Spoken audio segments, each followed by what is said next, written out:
One of the biggest insights I had on my journey increasing my LSAT score from a 152 to a 175 was recognizing that it's not all about the type of question in LSAT logical reasoning.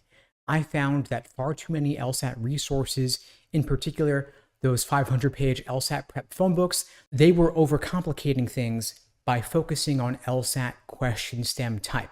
One of my biggest breakthroughs was when I realized that if I instead focused on the method of reasoning in the stimulus, meaning I actually understood the argument in the passage text, the questions became a whole lot easier. So I want to encourage you here, slow down, take the time to understand the argument, then the question and the answer choices will make a whole lot more sense. Solving the question becomes a whole lot easier. This was the foundation of what later became the Socratic review method, a framework I guide students through to help you better understand the argument, better understand the question stem, better understand the answer choices. In particular, what makes the wrong answer choice tempting, what ultimately makes it wrong, what makes the right answer choice unappealing, and what ultimately makes it correct. Because the thing is, you have these traps of encouragement towards the wrong answer and traps of discouragement away from the right answer. And until you know which tricks and traps you personally are uniquely prone to falling for, you can't help but end up making the same mistake again. And so we guide you through the Socratic review method in our one-on-one coaching sessions, in our small group classes.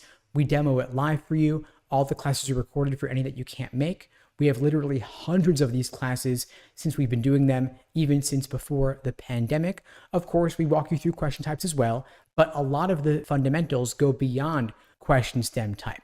For example, you want to make sure that you're clear on conditional indicator words for necessary and sufficient conditions, for evidence and conclusion. These will carry you far, but if you don't know them, you're in trouble.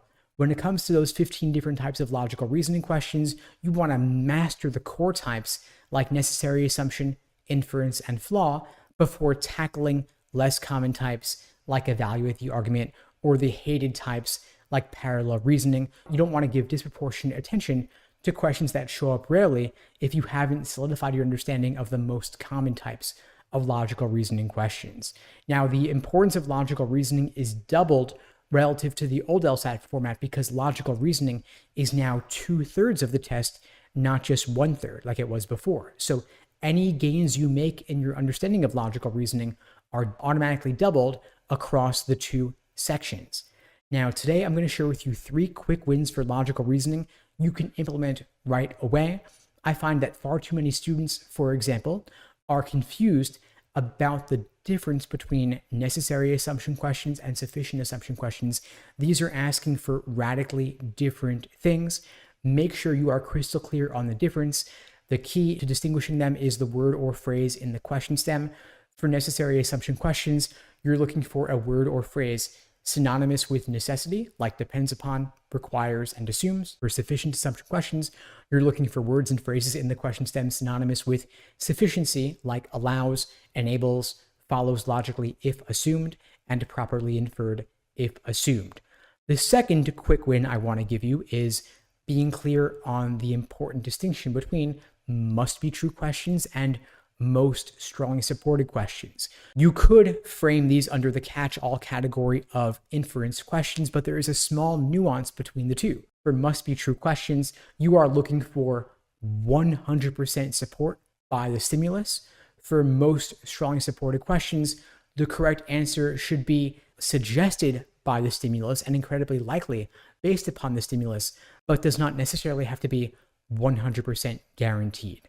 The final distinction, the final third quick win I want to share with you here is that weakened questions do not require that the correct answer destroy the argument. A lot of students think that a weakener has to prohibit or prevent the conclusion from logically following from the evidence. In reality, a weakener just makes the conclusion relatively less likely given the evidence. And on the flip side, by the way, here's a bonus quick win for you. A strengthening question's correct answer choice does not need to guarantee the argument or guarantee the conclusion. It just has to make the conclusion relatively more likely to follow. Now, of course, at LSAT Unplugged in our programs, we cover all 15 different types of logical reasoning questions, not just the ones I mentioned above, but I do recommend focusing on the most important type methods of reasoning in addition, because it's not always about LSAT question types. Anyway, folks, that's all for now. I hope you found the video helpful. In the meantime, I'll wish you all the best and take care.